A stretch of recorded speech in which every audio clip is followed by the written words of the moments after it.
We knew that she was going to deny everything. The allegations are crazy. We knew she was going to deny them, but how?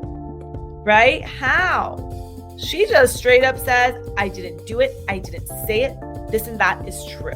We will go over anything else you want in these two documents, the complaint and Evan Rachel Wood's declaration. The Love and Order Podcast with your host, LawyerLimor.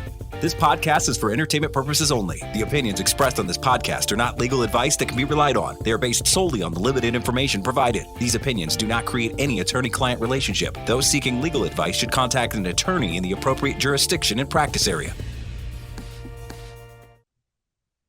Welcome back to Love and Order. This will be part 2 of Marilyn Manson versus Evan Rachel Wood and co-defendant Ilma Gore. If you have not listened to or watched, since we are now on YouTube, if you have not listened to or watched the first episode in this series, please go ahead and do so, because that first episode, that part 1 of this series, is Marilyn Manson's complaint against the co-defendants. So that is his side of the story. Now, if you've heard that episode, and I'll give you a little bit of a summary here, but if you heard that episode, it's like, what is Evan Rachel Wood going to say? What is Ilma Gore going to say? What is their side of the story? How can you have a different side to this story when they have those exhibits that kind of show that they did what Marilyn Manson, Brian Warner is his real name, what Warner is alleging, right? He says there's an FBI letter that they forged. Okay, where's the letter? Oh, it's attached? Oh, but of course, we are critical thinkers here, and we can see a letter, but that letter doesn't show who wrote it. That letter doesn't show whose idea it was, right? So there are certain things that have come out from his side, and remember, Marilyn Manson put the complaint as a Google Drive link on his Instagram. And guess what? I wanted to know everyone's star signs in this case because I just wanted to know. I am nosy, and I know all of you are nosy. And guess what I found out? March 2nd, the date that Marilyn Manson filed this complaint. The date he filed this complaint is Ilma Gore's birthday, March 2nd. She is a Pisces. Marilyn Manson, Brian Warner is a Capricorn. Evan Rachel Wood, Brian Warner, Marilyn Manson's ex-fiance, is an Aquarius. Now, I'll be honest, I don't know what that means. I don't know what any of that means. So you guys can tell me in the comments what that means according to the stars and the alignment and the earth and the planets and all of that. Let me know what any of that means, because to me, the only thing that any of that tells me is that you filed on Ilma Gore's birthday. You must hate her. Anyway, that's a judgment on my part. I don't know. Maybe sometimes you sue people you don't hate. Anyway, let's get to Evan's side of the story. But of course, like I said, I'll sum up a little bit of what we covered in part 1, episode 6 of the podcast. If you're on YouTube, you're going to see me in 1 second struggling to change the page that I need to share. So let me go here. I got it. So just as a reminder, there are 4 causes of action. Marilyn Manson is suing Evan Rachel Wood and co-defendant Ashley Gore, also known as Ilma Gore, for 4 different things. The first one, intentional infliction of emotional distress, IIED. Let me make sure. Yes. Sorry, for those just listening to the audio, just to let you know, sometimes when I struggle, you can just see it on the screen. I'm trying to share. Anyway, it's not critical that you see this if you're just listening to the audio, but if you're on YouTube, you may have caught that. Not really sure. It's a share screen. Anyway, IIED, first cause of action.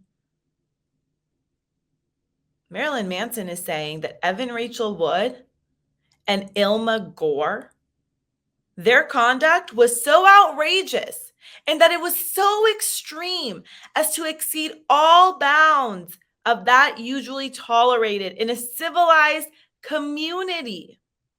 That conduct includes initiating at least one incident of illegal and highly dangerous swatting of Marilyn Manson.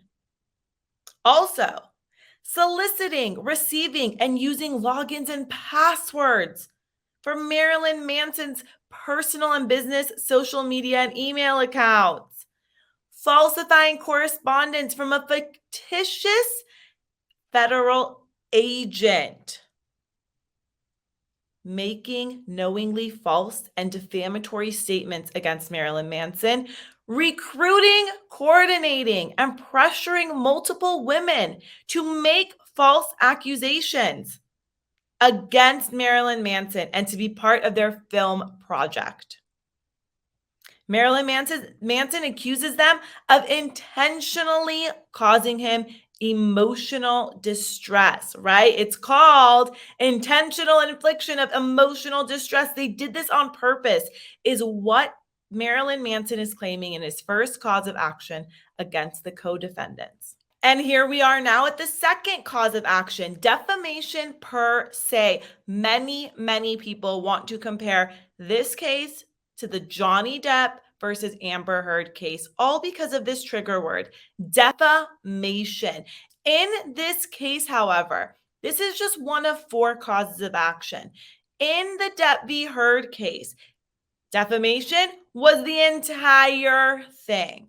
So here we have Marilyn Manson accusing Ilma Gore of making false statements about a video that he shot called Groupie.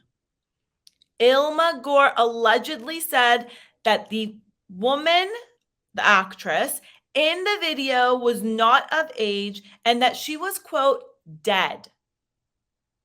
Marilyn Manson says that is not true. And she knew that it was untrue when she made those statements. That's what Marilyn Manson is saying. Do we know that to be true? No. Does he say he has evidence to prove otherwise? Yes. Is he suing Evan Rachel Wood for defamation? I'm not seeing that here. I'm not seeing that here. I don't see it in his complaint. Let me know if you do. Let me know if you do so you can correct others when this case, inevitably gets the social media crazies all over it. Am I one of them? I don't know. Let me know. Don't let me know. That's very rude. Don't let me know. Keep those opinions to yourselves. They're defamatory. Just kidding. Okay, then we have the third cause of action, violation of the Comprehensive Computer Data and Access Fraud Act. So here, Marilyn Manson believes that Gore, with Wood's express or tacit approval, solicited, received, and used logins or passwords for Warner's personal, business, and social media accounts. This just means they use the computer to access certain information about him. And he's clumping Gore and Wood here together in this cause of action. Lots of accusations in this section. They're all in part 1 of the Marilyn Manson episodes of the podcast. So it will be so far episodes 6 and 7. You can watch the visuals on YouTube. You can listen to me here on the podcast. I love you for being here and everywhere supporting me. I love you. I love you. I love you. Fourth cause of action, impersonation over the internet. Again, Gore, with Wood's express or tacit approval, knowingly and without consent, credibly impersonated Warner through and or on an internet website or by other electronic means for purposes of harming, intimidating, threatening, or defrauding Marilyn Manson. Ay, ay, ay, ay, ay. Ay, ay, ay, ay, ay. And we know He's also alleging that Gore and Rachel Wood, pretended to be a federal agent and that they made up an entire division within the FBI. Say, what?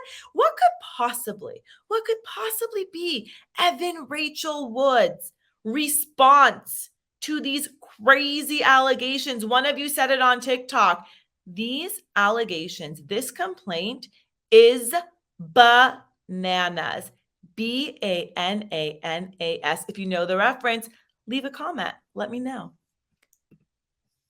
Let's now move on to the entire point of this part 2. Why do we have a part 2? Because we have another thing to talk about. Basically, Evan Rachel Wood's response in the case. This is the declaration she's submitting to the court to support her motion to strike. And there are tidbits in here that, because we're nosy and because we love the law and because we want to know everything that's going on everywhere all the time, we're going to read it.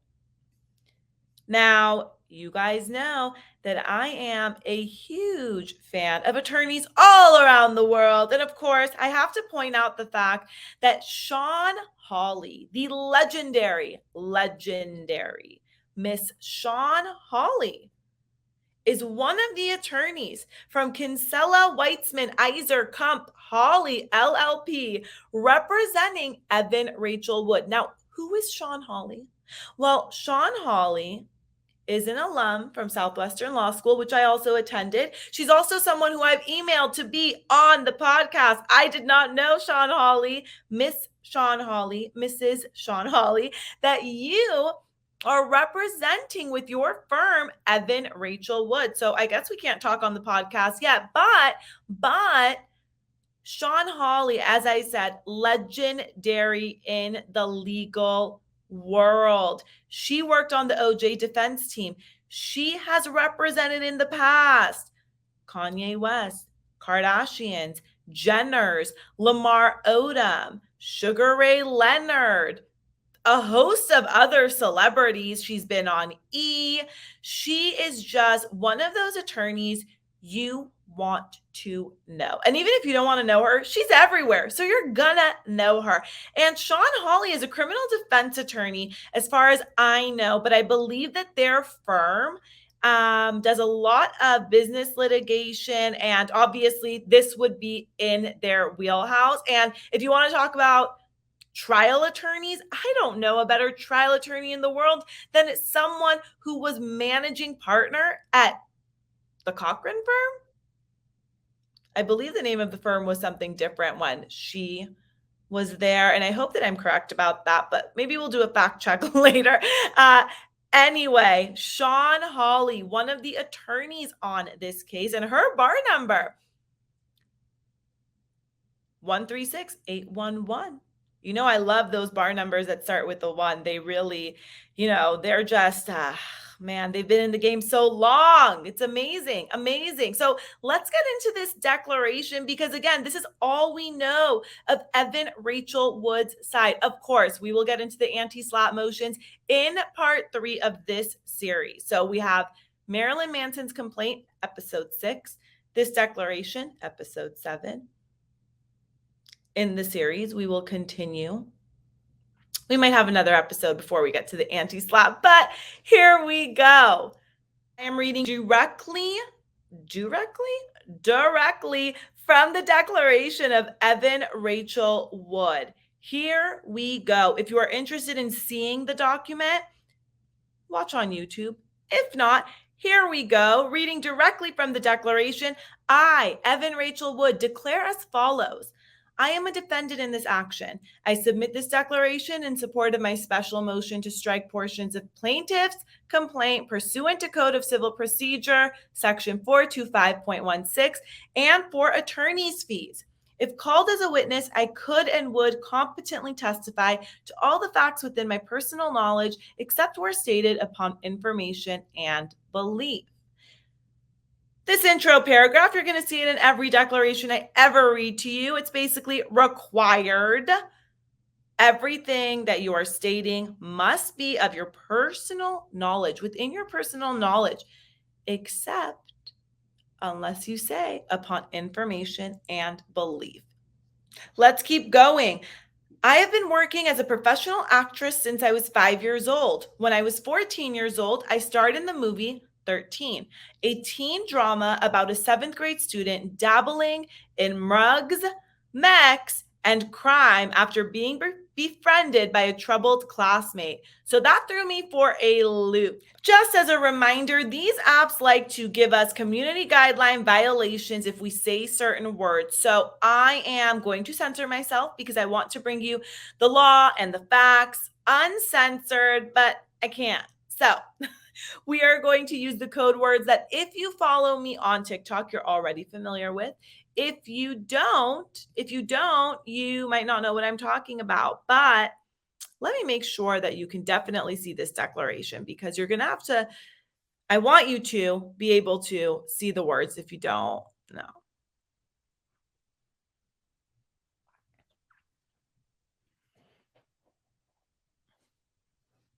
As a reminder, a lot of these apps make us censor our words, or they're going to give us a community guideline violation. And I don't want any of that. And I want you to be able to understand the things that I'm reading. So of course I have code words to censor myself so that we don't get in trouble. And if you follow me on TikTok, you know all the code words. If you don't, you'll be able to figure them out. And if you're on YouTube, you're going to see them on the screen. So let's go to paragraph 2 of Evan Rachel Wood's declaration. She says, I've been working as a professional actress since I was 5 years old. When I was 14 years old, I starred in the movie 13, a teen drama about a seventh grade student dabbling in mugs, wrecks, and crime after being befriended by a troubled classmate. I have appeared in many other films, including The Wrestler, Whatever Works, The Ides of March, and Charlie Countryman. And I have voiced characters in animated films such as Strange Magic and Frozen 2. I have also appeared in television series such as Westworld, Mildred Pierce, and True Blood. Here's LawyerLimor's commentary. Say, what? Evan Rachel Wood, an actress in her own right with an incredible career. By the way, this reminds me, I wanted to let you all know, I did say I was going to watch Phoenix Rising, and then I realized maybe I shouldn't watch that documentary until I've covered this case in full, until maybe it's over. Unless it comes up as a piece of evidence somewhere, which I think that it will. I just did not feel it necessary to watch before I went over Evan's declaration, because I wanted to make sure that first we're just focusing on the facts as they've been presented. And if it's relevant for me to watch it, which I believe that it might be, then I will watch it. But we'll figure that part out together. So right now, Evan Rachel Wood's career, amazing, brilliant.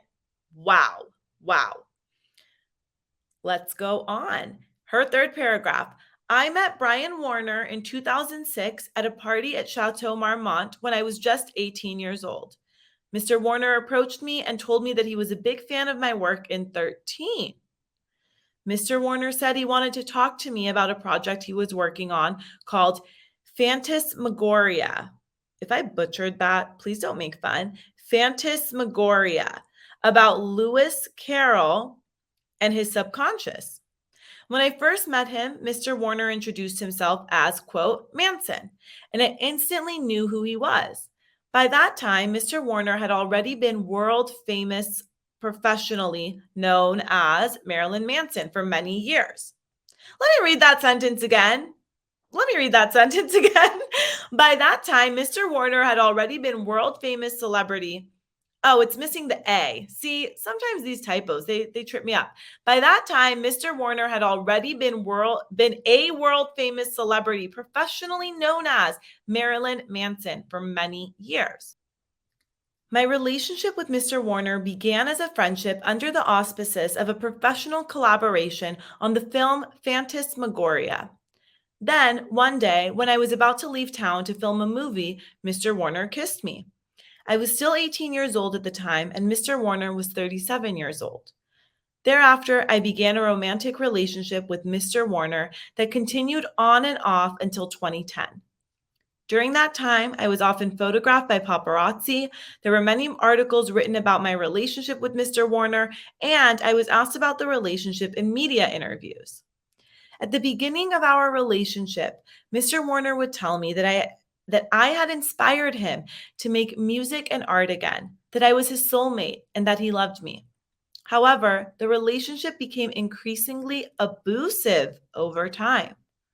During the course of our relationship, Mr. Warner raped me, tortured me, tied me up, meet me. I'm trying to censor these words, these that are very triggering and not fun. Starved me, deprived me of sleep, and shocked sensitive parts of my body.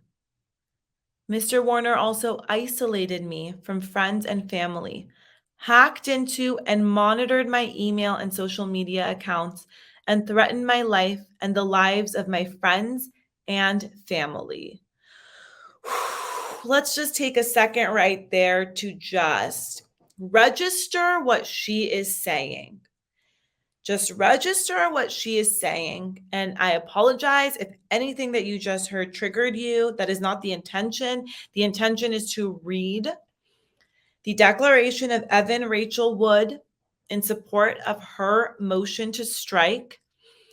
But wow, that's a lot. That's a lot. And by the way, I've heard that Phoenix Rising also may have or may elicit the same type of reaction from many people because of the content of the documentary. So in case you are interested in watching it, just know that many have already warned me to take my time with that documentary if I end up watching it, and to just know that there's a lot of sensitive content. Obviously, we knew that. But even reading these words in black and white, you want to give yourself a second. Let's keep going. In 2010, I found the courage to end my relationship with Mr. Warner. After I left to go film the Ides of March, I changed my telephone number and left Mr. Warner for good. I did not see him for years after that. In 2014, I ran into Mr. Warner at an event in Los Angeles. Before I left the event, Mr. Warner would not leave me alone. And at one point, he leaned over and said, quote, "I am going to F your kid," end quote. Okay. Over the years that we were together, Mr. Warner made many threats against me, which made me fear that he would retaliate against me if I spoke publicly about the abuse or did anything else to make him angry. Although I escaped from the relationship with Mr. Warner in 2010, coming to terms with the effects of years of physical and emotional abuse, and feeling safe enough to talk about it despite threats of retaliation, took much longer. I did not begin speaking about the DV that I experienced until November 2016, and I did not publicly name Mr. Warner as my abuser until February 1, 2021. Once I began speaking about the abuse, I connected with other activists, including Amanda Nguyen, the CEO and founder of Rise. In February 2018, I testified before the U.S. Congress to promote the implementation of the 2016 Sexual Assault Survivors Bill of Rights in all 50 states. I testified to some of the details of the abuse I suffered, but I was not yet ready to publicly name Mr. Warner as my abuser. After testifying before Congress, some women contacted me who claimed to have experienced similar abuse inflicted by Mr. Warner. This was when it became clear to me that I was not Mr. Warner's only victim. Let's stop right here.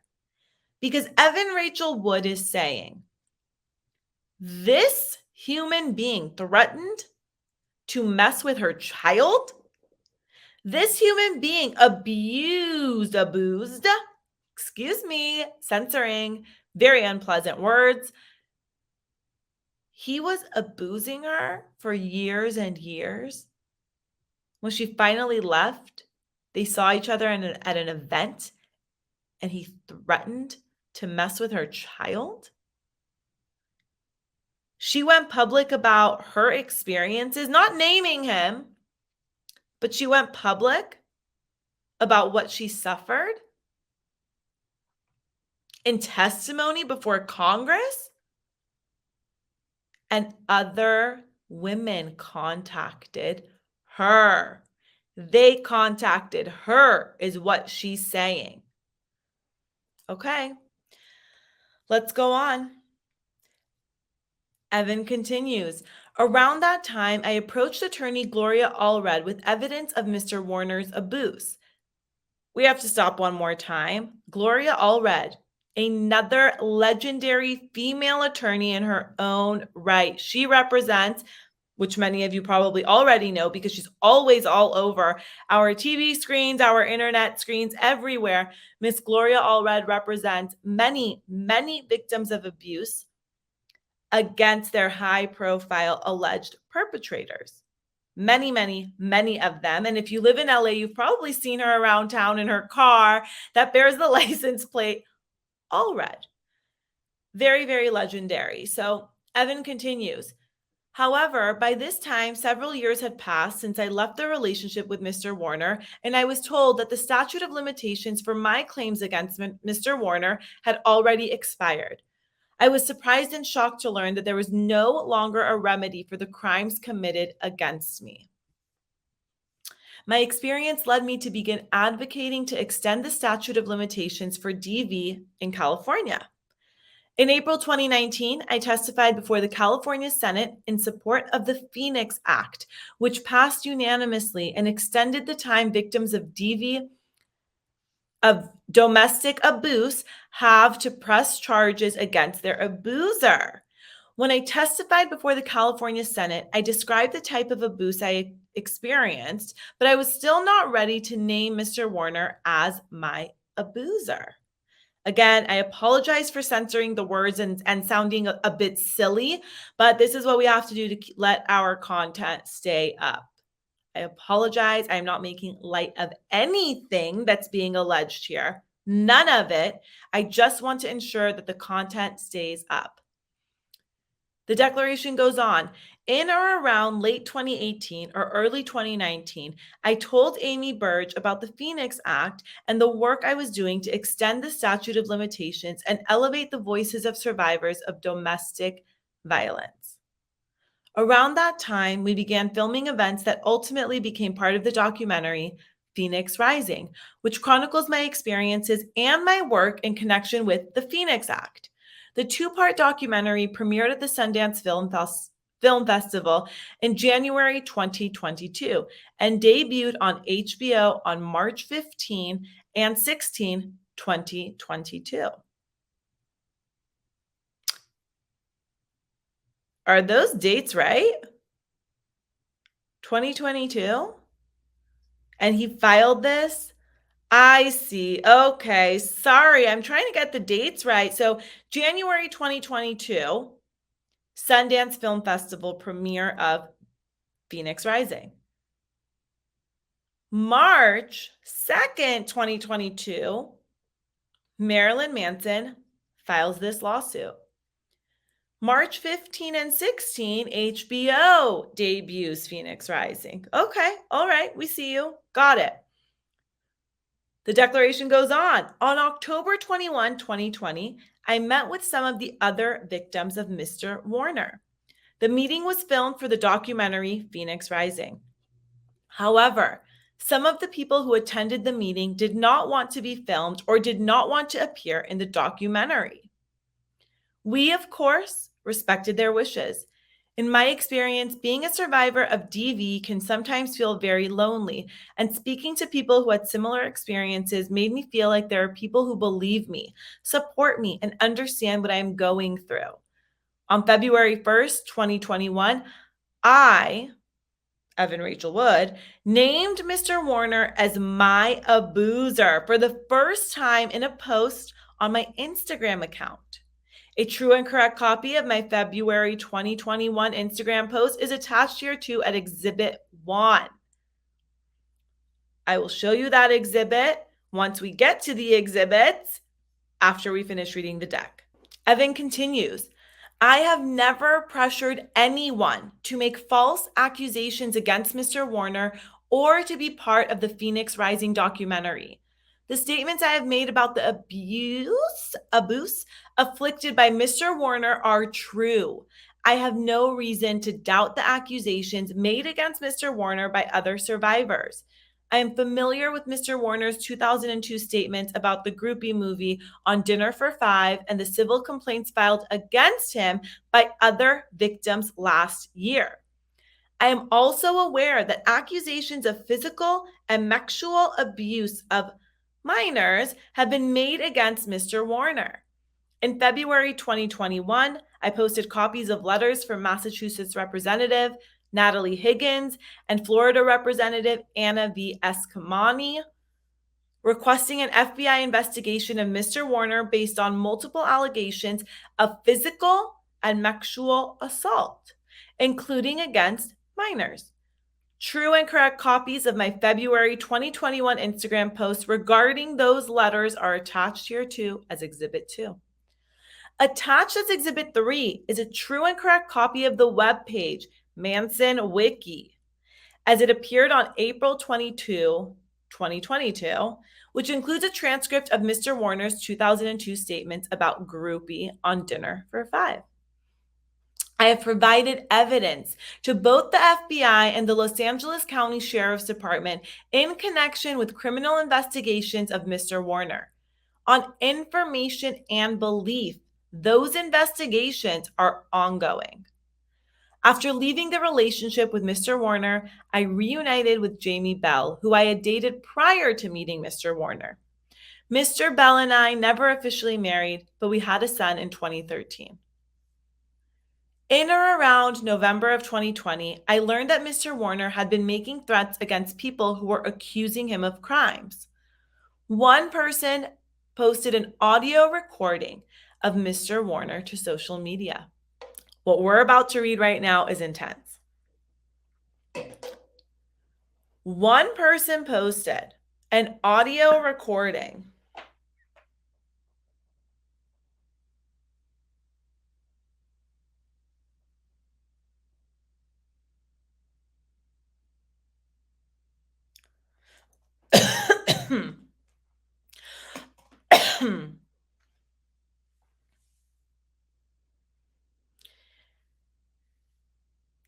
In or around November of 2020, I learned that Mr. Warner had been making threats against people who were accusing him of crimes. One person posted an audio recording of Mr. Warner to social media. In the recording, Mr. Warner, whose voice I recognized, says, among other things, quote,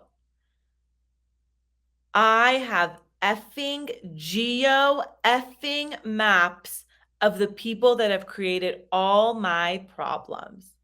I know where they live, where their effing kids go to school, where they work, their parents, end quote.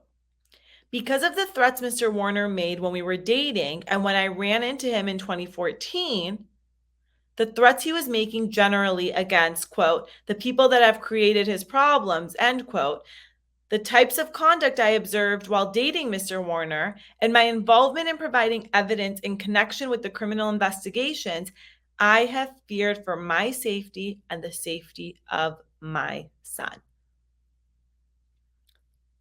If this is true, that is scary. We would all be scared if we had that knowledge. And if we had those experiences, all of us would be scared. All of us would be scared.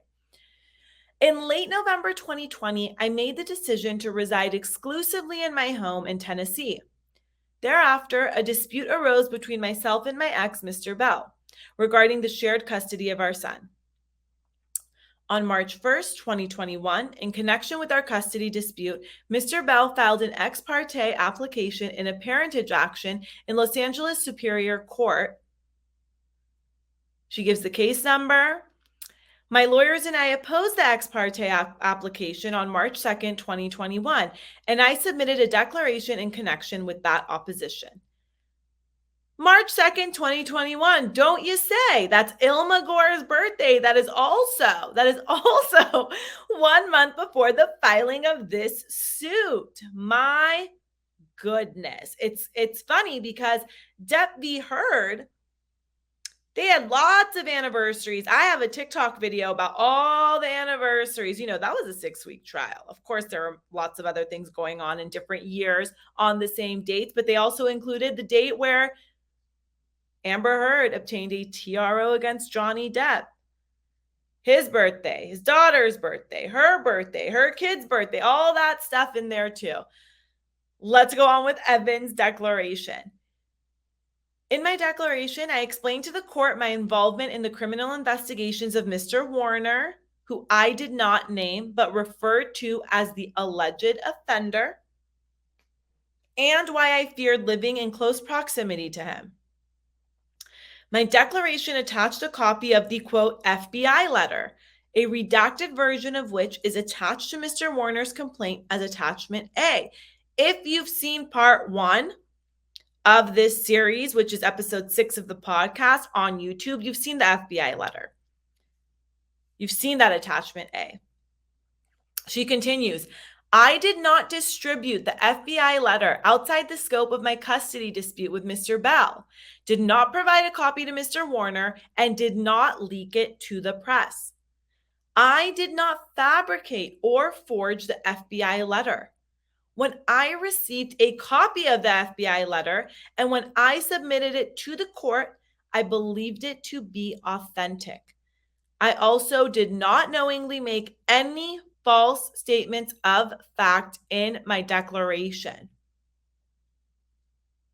So, Marilyn Manson accuses her and Ilma Gore of forging this FBI letter, pretending they're a federal agent, all to help her parentage action.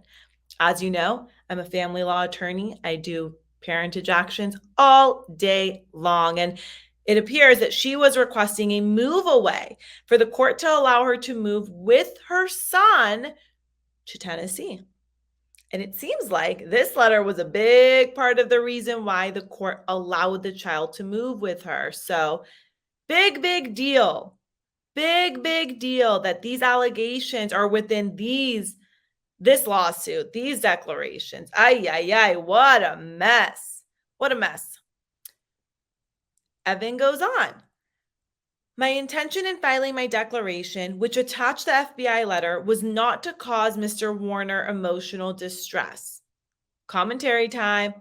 Of course it wasn't. She didn't, if she's right about not distributing it, not doing this, not doing that, parentage actions are confidential actions.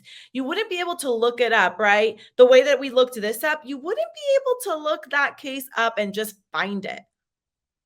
How did he get a copy of that FBI letter? How did he get so many of his exhibits? Maybe we'll find out. Her deck goes on.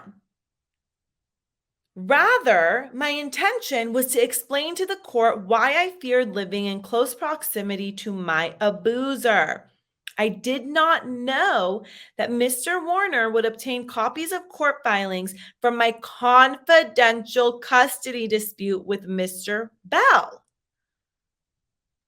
A true and correct copy of the HBO documentary Phoenix Rising, parts 1 and 2 will be lodged with the court on a thumb drive as Exhibit 4. I guess we do have to watch it.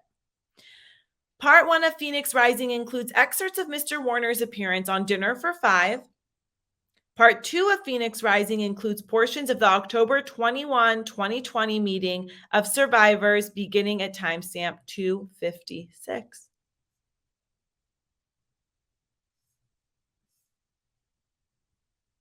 I declare under penalty of perjury, under the laws of the state of California, that the foregoing is true and correct.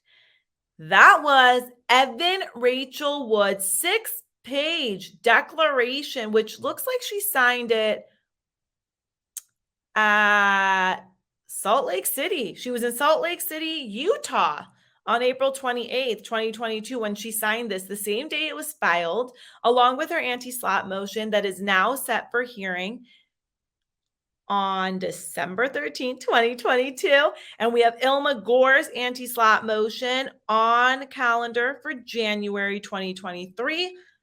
July will be their status conference. Now we have exhibits to look at. Evan Rachel Wood posted on her Instagram. That little pause was because I see a comment from Selma Blair that says, "So proud to know you, proud of you. You are amazing, loved, soulful, true, capable, brilliant, healing." Wow, that's a really, really, really nice friend. Those are beautiful words. The post, as she said, was a statement by her. "The name of my abuser is Brian Warner, also known to the world as Marilyn Manson. He started grooming me when I was a teenager and horrifically abused me for years. I was brainwashed and manipulated into submission. I am done living in fear of retaliation, slander, or blackmail. I am here to expose this dangerous man and call out the many industries that have enabled him before he ruins any more lives. I stand with the many victims who will no longer be silent." Powerful, powerful, powerful, powerful. Exhibit 2, another Instagram post. This is where she says that she posted letters from representatives. This seems to be the letter from or to from Representative Anna V. Escamani.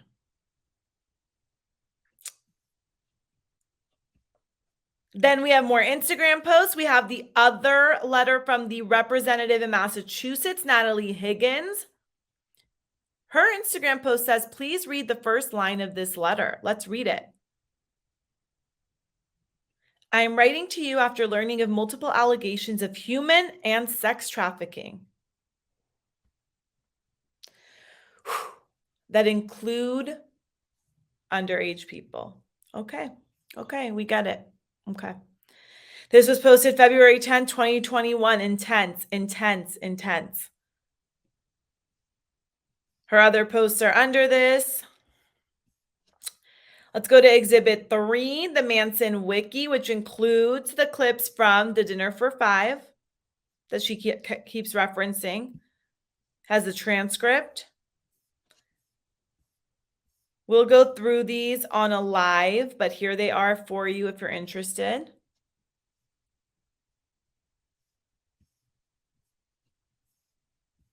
I am just scrolling through this. My goodness, the transcript is a couple of pages long. Then we have Exhibit 4, the thumb drive of the video exhibit lodged with the court, sent to the court separately. And there you have it. Those are the 4 exhibits by Evan Rachel Wood. This was the declaration of Evan Rachel Wood in support of her motion to strike.